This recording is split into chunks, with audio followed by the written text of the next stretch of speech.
Good evening friends, बहुत बहुत स्वागत है आपका रामोद मैथ्स क्लासेस ऑनलाइन चैनल पर। स्टूडेंट, उम्मीद है कि आपने आगामी जो भर्तियां आने वाली हैं, बहुत उम्मीद है कि आपके 2024 में जो बजट की घोषणा होगी उसके साथ आपकी विज्ञप्ति आनी स्टार्ट हो जाएंगी। पता चल जाएगा आपको एक एक्चुअल फिगर, क्योंकि माध्यमिक शिक्षा विभाग में बहुत बड़ी संख्या में आपके सेकेंड ग्रेड फर्स्ट ग्रेड के पद रिक्त चल रहे हैं। देखिए स्टूडेंट, आज का जो वीडियो है वो स्पेशली जो हमारे जो बिगनर्स हैं, है ना, उनके लिए बहुत ज्यादा इम्पोर्टेंट है। क्योंकि कई स्टूडेंट्स को ये नहीं पता चलता है कि सर हम एग्जाम की तैयारी तो करना चाहते हैं जैसे सेकंड ग्रेड की, लेकिन हम सबसे पहले किस टॉपिक को स्टार्ट करें जिससे कि हमारी तैयारी आसान हो सके। Number 1 question.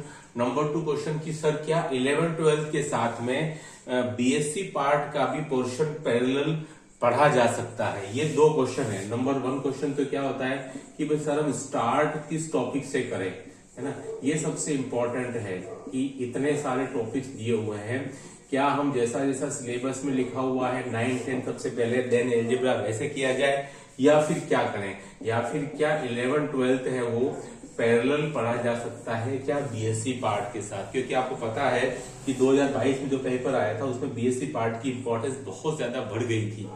ठीक है स्टूडेंट, तो आज की इस वीडियो में कोशिश करेंगे इन दोनों टॉपिक्स को लेकर के आपके जो भी कुछ कमेंट्स आ रहे हैं पिछले कुछ दिनों से उसको दूर किया जा सके। ठीक है, और चैनल को सब्सक्राइब जरूर कर लीजिएगा, क्योंकि ये आपकी अगर तैयारी कर रहे हैं आप फर्स्ट ग्रेड सेकंड ग्रेड के लिए तो बहुत ज्यादा यूजफुल होने वाला है ये चैनल आपके लिए।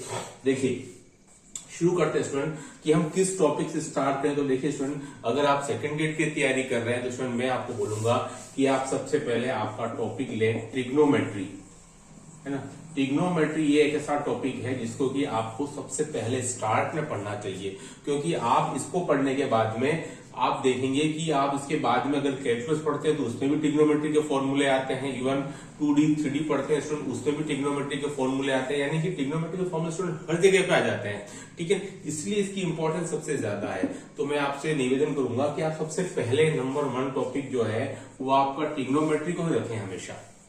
ठीक है, कभी कभी थोड़ा सा कठिन लग सकता है अगर आपके बेसिक अच्छे क्लियर नहीं है 9-10 लेवल पर, 11th-12th में स्टूडेंट, तो अब थोड़ी सी दिक्कत आती है। लेकिन आप इसको अच्छा बेसिक अच्छा कर लें और इसके जो फॉर्मूलाज हैं, रिलेशन बिटवीन एंगल्स हैं, उनकी साइड्स के बीच में जो भी रिलेशन स्टूडेंट उसको आप बहुत अच्छा करें, क्योंकि सारे का सारा पूरा मैथमेटिक्स स्पेशली कैलकुलस पार्ट इसी पर बेस्ड है।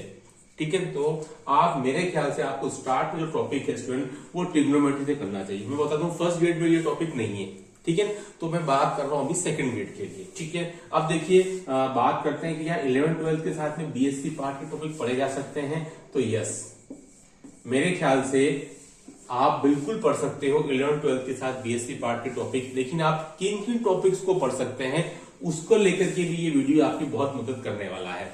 तो देखिए स्टूडेंट, आपने शुरुआत कर ली ट्रिग्नोमेट्री से। ओके, देखिए अब उसके बाद में आप क्या कर सकते हैं स्टूडेंट, इसके बाद में आप चाहे तो कैलकुलस वाला जो पार्ट है ना, आपका जो 11th-12th का जो कैलकुलस वाला पार्ट है वो आप स्टार्ट कर दें इसके बाद। ठीक है, मान लो आपने डिफरेंशियल कैलकुलस पढ़ लिया, देन आपने इंटीग्रल कैलकुलस पढ़ लिया। ठीक है, ये तो हुआ 11th-12th। फिर आप बीएससी पार्ट में क्या कर सकते हैं स्टूडेंट, बीएससी पार्ट में फिर आपका जो एडवांस कैलकुलस है ना वहां आप जा सकते हैं, है ना। कहाँ जाएंगे? इसके बाद में आप बीएससी पार्ट के एडवांस कैलकुलस में चले जाइए। 11th-12th में आपने कैलकुलस पढ़ लिया, दोनों ही डिफरेंशियल और इंटीग्रल। देन फिर आप बीएससी पार्ट के advance calculus plus differential equation है वो 2 टॉपिक आप कर पाएंगे। ठीक है, क्योंकि इन दोनों टॉपिक्स के अंदर आपका दोनों का ही यूज होने वाला है, डिफरेंशिएशन वाले पार्ट का भी और इंटीग्रेशन वाले पार्ट का भी।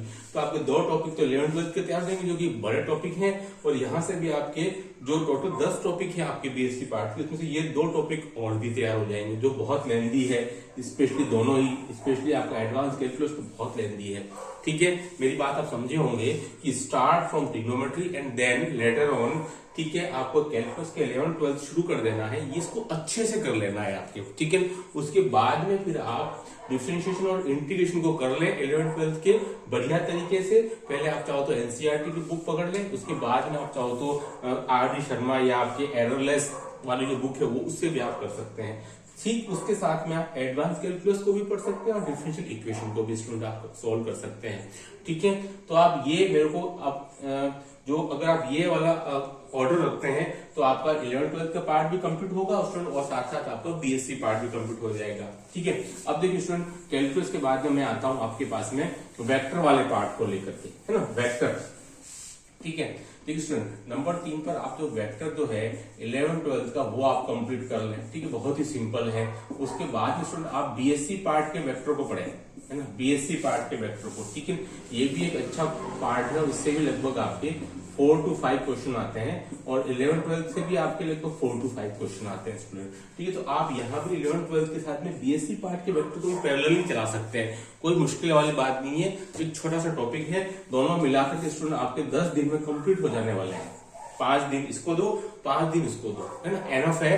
क्योंकि अभी जो नया सिलेबस जारी हुआ 2022 के अंदर, उसमें बीएससी पार्ट के वेक्टर को थोड़ा सा कुछ कम किया गया है, यानी कि इसके कुछ एक आध टॉपिक को रिड्यूस कर दिया गया है सिलेबस को। ठीक है, इसके वेक्टर पार्ट वाले को, बीएससी पार्ट में जो वेक्टर टॉपिक है उसमें आपके डिफरेंशिएशन और इंटीग्रेशन वाला जो वेक्टर्स का है वो हटा दिया है। ठीक है, नहीं तो अगर आप पढ़ना भी चाहे तो आपने, चूंकि आपने पहले से ही मैंने आपको बता दिया है कि डिफरेंशिएशन और इंटीग्रेशन आपको पढ़ लेना है। उसके बाद में अगर आप मेरा वाला ये जो पूरा ऑर्डर फॉलो करेंगे तो आपको काफी ज्यादा सहूलियत होगी, चीजों को समझने में आपको चीजें आसान लगने लगेंगी। नहीं तो क्या होता है, हम कभी कैसे कुछ पढ़ लेते हैं, कभी किसी कुछ पढ़ लेते हैं, तो हमको समझने में दिक्कत आती है। ठीक है, first trigonometry, then calculus, both integral and differentiation, BSc part and 11th-12th, then vector 11th-12th, then BSc part of vectors. ठीक है स्टूडेंट, ठीक है। अब देखिए, अब हम बात करते हैं नंबर 4 पर आपका 2D 3D का।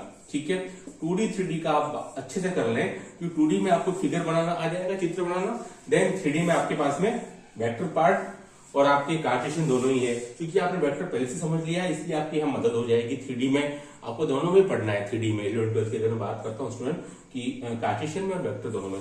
ठीक है, देन आप आ सकते हैं जो 3D है आपका बीएससी पार्ट का, उसमें आप आ जाइए। यहाँ पर आपका वेक्टर पार्ट नहीं है, केवल 3D। मैं क्या बोल रहा हूँ आपको, 11th-12th का 2D 3D, then BSc part का 3D। ठीक है, आप ये समझ रहे होंगे ये वाला पूरा। ठीक है, तो आपके बीएससी पार्ट में कितने टॉपिक तैयार हो गए स्टूडेंट? बीएससी पार्ट का नंबर 1 एडवांस कैलकुलस तैयार हो गया, डिफरेंशियल इक्वेशन तैयार हो गया, वेक्टर तैयार हो गया, 3 टॉपिक। नंबर 4 टॉपिक आपका 3D वाला पार्ट जो बीएससी पार्ट का वो, यानी कि आपके 4 टॉपिक तैयार हो गए बीएससी पार्ट की, इसमें से 3 तो बड़े बड़े टॉपिक हैं। ठीक है, अब देखिए स्टूडेंट, अब जो मैं बात कर रहा हूँ नेक्स्ट है ना, नेक्स्ट में स्टूडेंट आप ले सकते हैं, ठीक है, इसके बाद स्टूडेंट आप ले सकते हैं एलजेब्रा, है ना। और एलजेब्रा में स्टूडेंट मैं एक स्पेशल टॉपिक ले रहा हूँ, कॉम्प्लेक्स नंबर। ठीक है, कौन सा?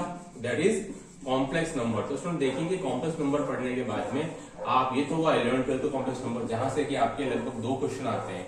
ठीक है, इसी के साथ स्टूडेंट जो पिछली बार सिलेबस में नया टॉपिक एड किया कॉम्प्लेक्स एनालिसिस, वो आप ले लीजिए, क्योंकि लगभग दोनों सेम ही, यही इसका बेसिक है बीएससी पार्ट के अंदर। ठीक है ना। तो स्टूडेंट यहाँ से भी आपको लगभग 5 से 6 प्रश्न मिलेंगे। 2022 में तो भर भर के क्वेश्चन आए थे इस कॉम्प्लेक्स एनालिसिस टॉपिक से। ठीक है, तो आप क्या करेंगे, पहले कॉम्प्लेक्स नंबर पढ़ लीजिए अलजेब्रा का, और उसके बाद में बैकअप के तौर पर एक कॉम्प्लेक्स एनालिसिस शुरू कर दीजिए, तो ये आपको बहुत मदद करेगा। एज इट इज दोनों का बेसिक काफी हद तक सेम है। ठीक है, ये बेसिक ही है, क्वेश्चन में हालांकि कोई ज्यादा सिमिलरिटीज नहीं है, लेकिन बेसिक है वो बहुत ज्यादा हो जाता है, सेम है, तो इसलिए आपको मदद करेगा। ठीक है, तो मैंने आपको ये 5 टॉपिक हो गया बीएससी पार्ट का, जो कि आप 11th-12th के साथ में पैरेलल आप पढ़ सकते हैं स्टूडेंट। ठीक है, ये बहुत मदद करेंगे। भले ही बीएससी पार्ट की जो 10 में से 5 टॉपिक कुछ अलग है, वो आप कभी भी पढ़ते रहे, जैसे कि आपका एलपीपी हो गया, न्यूमेरिकल एनालिसिस हो गया, रियल एनालिसिस हो गया, एब्स्ट्रैक्ट अलजेब्रा हो गया, स्टैटिस्टिक्स और डायनेमिक्स हो गया स्टूडेंट, वो बिल्कुल अलग है। लेकिन मैंने जो 5 बताए हैं, ये पांचों आप 11th-12th के साथ पैरेलल बिल्कुल पढ़ सकते हैं। इससे क्या होगा, आपकी मदद हो जाएगी और आपको बीएससी पार्ट आपका 11th-12th के साथ साथ पैरेलल चलता रहेगा। इससे क्या होता है, कभी कभार अगर 11th-12th में कम भी आए टॉपिक्स क्वेश्चंस और बीएससी पार्ट से ज्यादा भी आ गए, तो आपका उधर भी आप अटेंड कर लोगे। और अगर बीएससी पार्ट से ज्यादा आए, सॉरी कम आए, और 11th-12th से ज्यादा आए, तो आप उधर से अटेंड कर लोगे। ठीक है, तो मैंने जो आपको 5 टॉपिक बताए हैं, ये आप 11th-12th और बीएससी पार्ट सारे एक साथ चला सकते हैं, कोई प्रॉब्लम नहीं आएगी। ये विशेष रूप उनके लिए जो बिगिनर्स हैं, जिन्होंने कोई कोचिंग वोचिंग नहीं की, उनको पता नहीं चलता है कि हम स्टार्ट कहां से करें। कि आपको पता है, एक अच्छी जो बिगिनिंग जो होती है, वो आपका आधा काम, 50% काम पूरा कर देती है स्टूडेंट। ठीक है, तो आपको स्टार्ट कहां से करना है, ट्रिग्नोमेट्री से। उसमें मैंने आपको पूरा बता दिया कि 11th-12th के साथ आप क्या क्या बीएससी पार्ट के टॉपिक पढ़ सकते हैं।